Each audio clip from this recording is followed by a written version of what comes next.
안녕하세요, 토치코치입니다. 오늘 이 시간에는 체중을 감량하기 어려운 사람들에 대한 주제로 말씀드리려고 합니다. 체중을 감량하고 싶은데 이제 내 몸 상태가 이런 분들은 열심히 노력해도 다른 분들과는 다르게 조금 더딘 형태를 보이는 분들을 좀 소개해 보려고 해요. 그렇지만 포기하지 않고 하면은 충분히 할 수 있다라는 사실 알려드리면서 몇 가지 한번 알아보겠습니다. 첫 번째로는 소화 비만이셨던 분들, 확실히 체중이 잘 안 떨어집니다. 많은 분들이 들어보셨을 거예요. 어렸을 때 살이 찌는 거는 지방세포 수 자체가 많아지기 때문에 성인 때는 지방세포 크기가 늘어나서 어느 정도 조절이 가능하지만 수를 성인이 되고 나서는 줄이기 어려워서 이제 더 소화비만인 분들이 빼기 어렵다라는 부분도 있는데, 최근 연구에 보면은 성인 미만도 세포수가 늘어난다는 결과도 있긴 합니다. 그렇지만 일단 이렇게 알려진 게 굉장히 많이 알려진 부분이고, 이런 부분도 있지만 조금 더 추가해야 될 부분은 제가 생각했을 땐 세트포인트 체중이라는 겁니다. 세트포인트 체중이라는 걸 한 번 더 설명드리자면은, 예를 들어서 반에서 원래 5등 하던 정도의 친구가 이번에 중간고사를 잘 못 봤네요. 그래서 10등이 뜬 거예요. 그러나 다음 기말고사 내가 확실히 한다. 그래서 맘먹고 다시 공부를 하면은 5등으로 그렇게 어렵지 않게 다시 회복할 수가 있어요. 근데 예를 들어서 원래 만년 15등이었던 친구가 갑자기 열심히 해가지고 5등 이상으로 가는 거는 상대적으로 이거보다 이게 더 어렵죠. 그런 것처럼 어렵지만 근데 가능은 해요. 가능은 하지만 이거보다 어렵다. 그래서 우리 몸이 예를 들어서 60kg 만들고 싶은데, 나는 언제나 어렸을 때부터, 청소년기 때부터 늘 70kg대였어. 항상 70kg대로 살았는데 60에서 50kg까지 만들려고 하면은 이 과정이 우리 몸에서 그렇게까지 살을 빼봤던, 내 키에서 그 정도의 지방세포 크기와 수를 가졌던 기억이 없기 때문에 가는 길이 굉장히 어렵습니다. 하지만은 불가능한 거는 아니기 때문에 가능은 하다. 그래서 소화비만인 분들이 조금 더 감량하는 데 있어서 더딘 형태를 저도 좀 많이 봐왔던 것 같고, 다른 분들보다 좀 빼기 어려웠던 케이스가 있습니다. 두 번째로는 만성 피로이신 분들. 현대인들이 다 만성 피로이지 않을까 싶습니다. 하지만 좀 의학적으로 만성 피로이신 분들은 극심한 피로가 좀 6개월 이상이나 좀 지속된 분들, 원인이 참 불분명하긴 해요. 그리고 유병률이 0.5에서 1.5%로 사실 이게 완전 만성 피로 질병 수준이다라고 하시는 분들은 많이 없지만, 대부분 현대인들이 좀 스트레스와 피로 때문에 굉장히 힘들어 하시고, 항상 이제 과로가 많아서 졸립고 피곤하고 힘들고 무기력하고 그런 거를 그냥 이제 비타민이나 영양제로 보충하고 하시는 분들이 굉장히 많죠. 이거를 다 따지려면 유전적인 요인도 있고요. 아니면 면역적인 부분도 있고, 아니면은 감염에 의해서 이런 것도 있고, 아니면 내분비 대사 요인에 있어서 있고, 정신이나 신경적인 요인 등 굉장히 사람마다 다양하기 때문에 이걸 좀 찾아봐야 하지만, 기본적으로 내가 너무너무 피곤함을 항상 많이 시달린다고 하신 분들 만성 피로라고 보시면 됩니다. 이때 이제 나타나는 현상이 뭐냐면 만성피로증후군 혹은 부신피로증후군이라고도 같이 불리어요. 그래서 부신이라는 거가 신장 위에 이렇게 콩팥 위에 있는 부신 피질에서 호르몬이 이제 분비되는데, 이 호르몬이 우리가 잘 알고 있는 스트레스 호르몬인 코르티솔입니다. 코르티솔이 이제 적당량 분비되면은 혈당도 조절해주고 우리 몸의 대사에 관여를 하지만, 항상 뭐가 문제일까요? 과한 게 문제죠. 우리 현대인들은 여기 코르티졸이 항상 과다하게 분비되는 형태이기 때문에 스트레스를 많이 받아서 혈압도 올라가고, 그 다음에 자율신경계, 교감과 부교감의 밸런스가 무너지면서 이제 체중이 빠지기 어려운 대사 능력 상태가 되는 거죠. 먹은 거를 제대로 부교감이 나와서 소화가 되면서 소화를 해내야 되고, 교감신경이 올라갈 땐 제대로 올라오면서 내 몸에서 대사를 해내야 되는데, 그 능력치가 무너져 있고 혈압이 제멋대로 올라가고 하고, 그 스트레스 호르몬이 과다 분비되니까 몸쪽에서 더 빠지기 어려운 분들, 피로도가 굉장히 높으신 분들, 체중이 감량하기 어렵습니다. 그 다음 세 번째로는 다이어트를 반복을 많이 하신 분. 그래서 요것도 이제 지방세포랑 비교를 해보자면은 우리가 풍선을 처음에 불 때는 막 불다가 얘를 다시 후루룩 쪼그라뜨려요. 또 불어요. 또 쪼그라뜨려요. 또 불어요. 또 쪼그라뜨려 하면은 나중에 풍선 모양이 이렇게 풍선이 줄었다 늘었다 줄었다 늘었다를 반복하면서 제대로 된 모양이 안 나오게 되죠.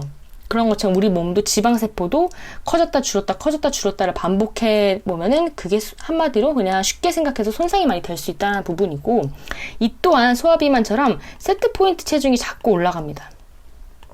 세트포인트 체중이 올라가는데, 예를 들어서 이런 고객분이 있었어요. 항상 이제 열심히 먹다가 괜찮아 어차피 거기 가면 빠져, 다시 맘 잡고 다이어트하면 빠져, 이 인식이 있어서 한 2달 하다가 쫙 빼요. 그래서 한 50kg 만들고 다시 이제 한 8개월 정도를 열심히 드시고 오십니다. 그러면 또 막 이게 한 56, 7kg 가 있어요. 그럼 또 이때 또 와가지고 또 빼요.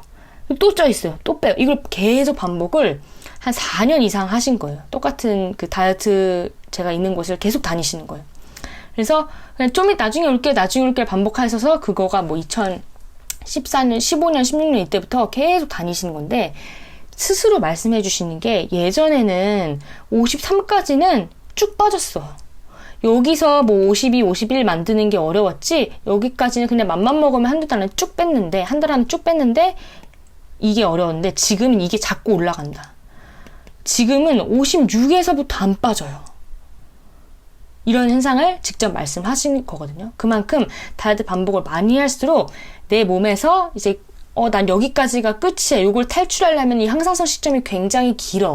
라는 이 세트 포인트 체중이 자꾸 증가하는 현상을 이제 다이어트 반복하신 분들이 많습니다.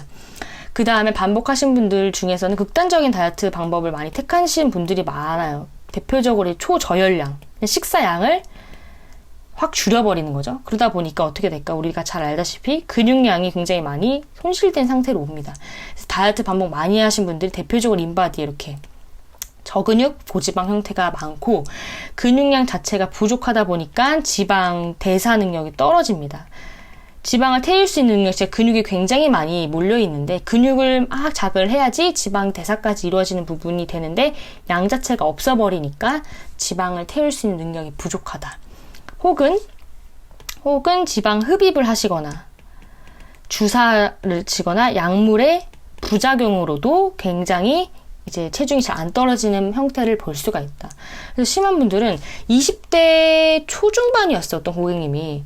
근데 몸을 보는데 뱃살이 이미 임신을 몇 번 한 사람처럼 엄청 터 있는 거예요. 여기가 막 늘어져 있고. 20대 초중반인데. 근데 임신 사실 경험이 없으세요. 그래서 나중에 이제 좀 여쭤보니까 예전에는 난 늘 하체 비만이었다. 하체가 늘 고민이어서 여기에 지방 흡입을 했다. 근데 이 지방세포들이 이 상체로 가버린 거예요. 우리 그런 얘기 있잖아요. 겨드랑이 땀 제거 수술을 했는데 막 무릎에서 난다. 이런 얘기 있다시피 인위적으로 우리 몸의 지방을 이제 운동이나 식단이 아닌 뽑아버리니까, 수술을 해버리니까 이 아이들이 이거는 잘못된 비이상적인 몸의 반응이야 라고 해서 이 지방세포가 상체로 가서 여기 팔뚝이 늘어지고 뱃살이 비이상적으로 트여 있는 그런 분들이 또 있거든요. 뭐 부작용이라고 하면 부작용 모두가 그렇다라는 것은 아니죠. 볼 수가 있죠. 그래서 이런 분들도 조심을 하셔야 된다. 내 몸에 지방세포가 이상적으로 형성되어 있지는 않은 거니까. 그 다음에 쉽게 이제 대표적으로 나이죠. 나이가 당연히 들어가면 들어갈수록 대사 능력도 떨어지고 소화 기능도 떨어지고 그다음에 고강도 운동도 하기 어렵고, 그래서 20대 이제 학생분들 방학을 이용해서 이 한두 달 정도 해보겠다 하시는 분들은 웬만하면 진짜 잘 빼요. 그럼 2달에 만 10kg 이상은 쭉 빼고 갑니다. 대사 능력도 좋고 그다음에 스트레스도 없고 방학인데 뭐 할 것도 없고 그냥 직업이 곧 다이어트한 거예요. 집 가서 밥 챙겨 먹고 운동하고 관리받고 이러면서. 근데 이제 5, 60대 고객님들 보면은 정말 느려요. 똑같은 10kg를 빼려도 4달, 6달 막 더 열심히 하더라도 내 몸 상태가 그만큼 대사 능력이 떨어지니까 지방을 태울 수 있는 능력도 떨어지게 되는 거죠. 일찍 빼놓는 게 좋습니다. 일찍 빼놓고 유지하는 거가 이르면 이를수록 좋다. 좋다라는 말씀 드리고 싶고요. 마지막으로는 약을 주기적으로 복용하시는 분들, 요거에 대해서도 조금 더 붓기와 관련해서도 다른 제 컨텐츠를 만들어 보려고 하는데, 약을 드시는 분은 대표적으로 항생제라든지 아니면 주기적으로 뭐 혈압약을 꼭 드셔야 된다는 분들이든지 이런 약 복용이 들어가게 되면 몸에서 부종을 일으키기 때문에 지방까지 태우려는 그 단계까지가 잘 안 갑니다. 우리 몸에서는 어느 정도 부종을 제거하고 붓기가 없는 상태에서 지방이 잘 타는 환경이 만들어지는데 이제 몸에 계속 부종이 생겨나 보니까 전체적인 지방 자체는 안 늘었다고 한들 외형적으로 보기에나 체중 자체가 안 떨어지는 현상을 약 드시는 분들 굉장히 빼기 어려워요. 그리고 약을 드시다 보니까 피로도도 상승이 되면서 몸속에서는 이제 내 몸이 힘든 상태니까 약을 먹은 거니까 좀 저장 능력이 조금 더 올라간다고 보시면 될 것 같아요. 그래서 대표적으로 오늘은 체중을 감량하기 어려운 사람들에 대해서 5종류를 알아봤는데요. 그럼에도 이런 분들이 더욱 빼야 된다라고 저는 말씀해드리고 싶습니다. 더욱 빼야 하고 뺄 수 있다. 어려운 거지 불가능이 아니기 때문에 하루라도 빨리 적정 체중을 만들어서 더 좋은 삶으로 우리가 갈 수 있도록 해보면 좋을 것 같습니다. 감사합니다. 빠이염!